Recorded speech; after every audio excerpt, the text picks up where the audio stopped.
So today, I would like to thank AstraZeneca for providing this opportunity. And our talk is on newer paradigms in the treatment of resected EGFR mutated early stage lung cancer. Next slide, please. So 1 in 3 patients with non-small cell lung cancer present with resectable disease. And as visitors told, it is one of the leading causes of death.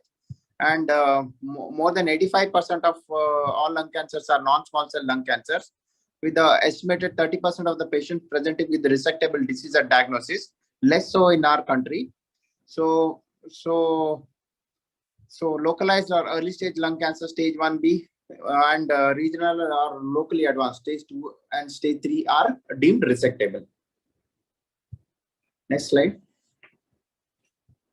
Even though early stage lung cancers present early, undergo resection, majority of them do not have a cure. So by using adjuvant cisplatin based chemotherapy in stage 2 and 3 non-small cell lung cancer, there is a benefit of giving chemotherapy. The OS rate of hazard ratio of 0.89 and DFS also favored adjuvant chemotherapy, the adjuvant cisplatin based chemotherapy. So, but 45% of the patients relapse in stage 1B, and 62% relapse in stage 2, and 76% of the patients relapse in stage 3. So, based on limited number of studies, the prevalence of EGFR mutations appears broadly similar across disease stages. So, the estimate of EGFR mutated lung cancer in Asians is higher than Caucasians. It's about 30 to 40%. Across various stages, it's about 30 to 40%. So, since EGFR targeting prolongs survival in stage 4 disease, so trying them in adjuvant setting probably should show benefit. So that's why the trial was conducted. Next slide. So osimertinib was used as an adjuvant therapy in patients with stage 1B or 3A EGFR mutated non-small lung cancer after complete tumor resection.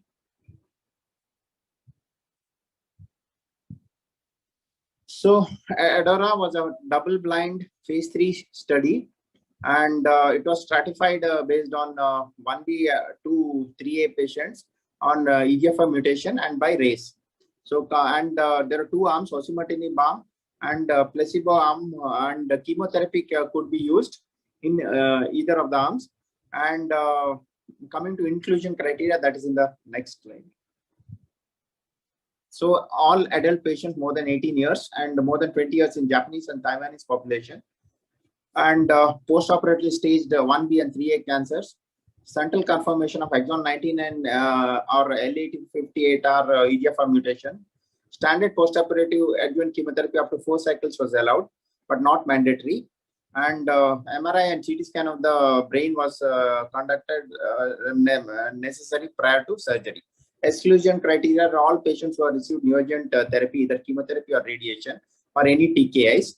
And if the time interval between surgery and randomization is more than 10 weeks, if no adjuvant chemotherapy is given, or more than 26 weeks, if adjuvant chemotherapy was given. Segmentectomies or wedge resections are not included, and any patient with cardiac QTC prolonging cardiac conditions were not included. And medical history of ILD was not included. So coming to baseline characteristics, both males and females in osimertinib study, females were more overrepresented, and the median age was around 64 years in both the arms. Asians and non-Asians, Asians were more, Asians were more than non-Asians, and brain imaging was done in almost all the patients.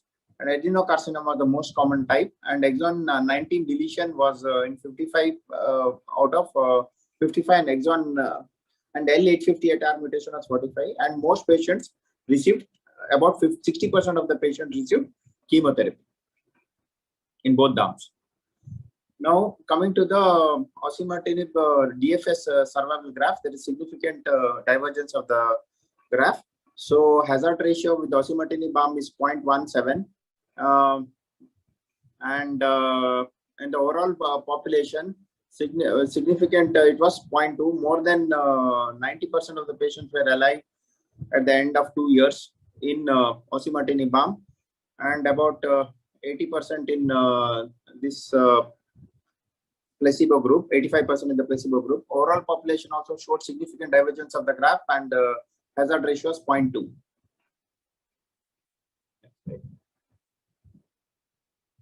So 2-year disease-free survival percentage in 1B it was 88%. In 2 it is 91% with osimertinib arm, 88% in 3A. Whereas as you can see in placebo arm, 2-year disease-free survival rate was only 56% in stage 2, and in 3A it was only 32% of the patients were disease-free in stage 3A. So since 1B is a lower stage disease, 88 and 71, even in 1B, there is a significant difference. Next slide. This is a subgroup analysis of disease recurrence or death according to investigator assessment. So among males did slightly better. Younger population did older population did better than younger population. Smokers didn't do as well. Asians did better than non-Asians, and lesser the stage, the better was the outcome. So in stage 1B, 2, and 3A, lesser the stage, better was the outcome. So this is the median overall survival of these patients, and investigation remain blinded to treatment in order to facilitate assessment of OS at maturity. Next slide. Click again. So median overall survival was not reached. So now coming to various other TKIs which were used in this setting, in early adjuvant setting. So erlotinib was used in, there are various studies like SELECT study, RADIANT study, EVAN study, adjuvant BR19 study. Most of these studies showed DFS benefit, but OS benefit was not seen. Next slide. So probably the OS benefit was not seen because most relapses happen in the CNS because erlotinib does not have CNS penetrance. Local and the kind of recurrences also plays a role. Local regional recurrences are associated with the longer post-recurrence survival than distant recurrence. And preventing CNS recurrence is an area of unmet need. So CNS is a common site of distant recurrence in the EGFR mutated non-small cell lung cancer receiving EGFR TKIs, first generation TKIs. And in the adjuvant RADIANT study, 37% of the recurrences in patients with the EGFR mutated NSCLC with the erlotinib had CNS involvement. And osimertinib has been shown to achieve clinically significant exposure in the brain compared with other TKIs, since it has greater blood-brain barrier penetration. In the advanced NSCLC setting, first-line osimertinib demonstrated superior overall survival and a 52% reduction in CNS progression compared with erlotinib or geftinib. So in the ADAURA trial, what are the types of disease recurrences seen? So 11% of the patients in the osimertinib arm had DFS events versus 46% in the placebo arm. So in the osimertinib arm, the majority of the patients with recurrences had local and regional recurrences only, with only 38% of the patients having metastatic recurrence compared with 61% of the patients in the placebo arm.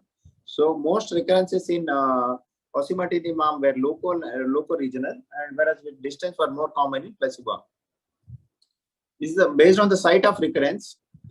As you can see, patients with disease recurrence, CNS recurrences were more common in the placebo arm. There are 10% CNS recurrences with only 1% CNS recurrences.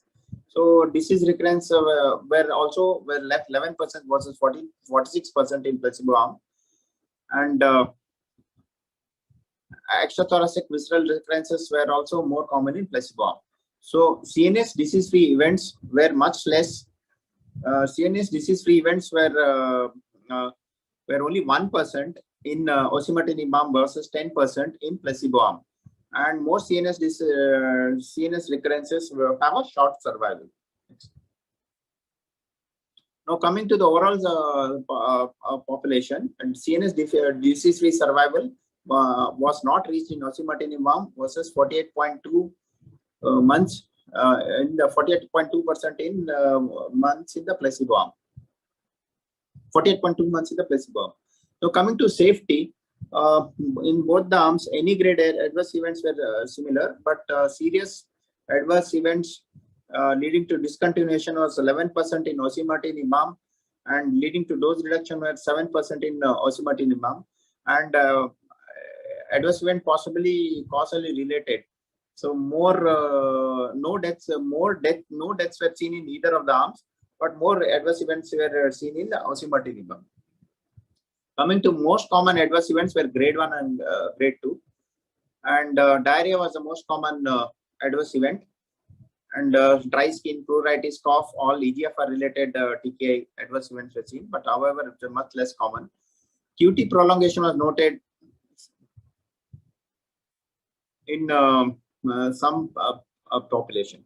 So post-operative chemotherapy use and outcomes of MADORA, osimertinib has adjuvant therapy for resected EGFR mutated non-small cell lung cancer. Next, adjuvant chemotherapy use was seen in 60% of the population in both the arms, and median number of adjuvant cycles was four cycles, and majority of the patients received platinum-based chemotherapy, with most patients receiving in stage 2 and stage 3A disease, and some patients in stage 1B disease, that is 26% versus 76%. Adjuvant chemotherapy was used more frequently in patients less than 70 years and patients enrolled in Asia, and was not influenced by WHO performance status.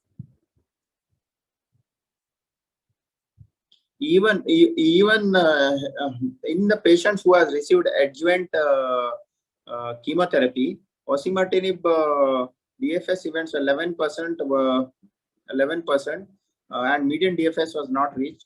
And in fact, the survival was slightly better in patients who didn't receive adjuvant chemotherapy in osimertinib. DF is in patients with and without adjuvant chemotherapy by disease stage. So with adjuvant chemotherapy and without adjuvant chemotherapy, there is not much difference, but slightly better without adjuvant chemotherapy. And higher the stage, the better the benefit with osimertinib. And in patients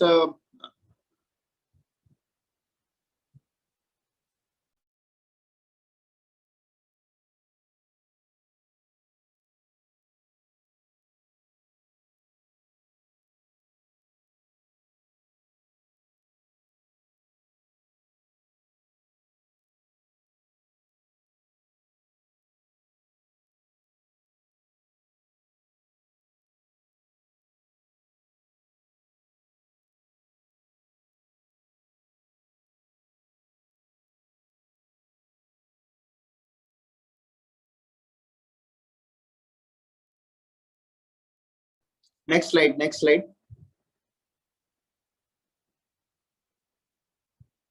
So health related quality of life health survey. So most of these patients had a better quality of life with this in this study. Next slide. And 85% of the patients were compliant in the osimertinib arm, and there are no significant differences. Most of the patients completed the study interval of 3 years. Time to deterioration of physical and mental component during the disease-free period, majority of the patients did not experience a clinically meaningful deterioration of physical or mental component. And for those patients with deterioration, so adjuvant, coming to summarize, adjuvant osimertinib is the first targeted agent in a global trial to show statistically significant and clinically meaningful improvement in DFS in patients with stage 1B, 2, and 3A EGFR mutated non-small cell lung cancer. Overall, there was a 80% reduction in the risk of disease recurrence or death with osimertinib. Osimertinib was placebo. DFS rates were at 2 years for 89% versus 52%. And adjuvant osimertinib demonstrated clinically meaningful improvement in CNS disease-free survival compared to placebo. The safety profile was consistent with the established safety profile of osimertinib, with mild EGFR TKI class effects reported. Median duration of exposure of osimertinib was 22 months in the study. So to summarize, adjuvant osimertinib will provide a highly effective practice-changing treatment for patients with 1B, 2, and 3A EGFR mutated non-small cell lung cancer after complete tumor resection.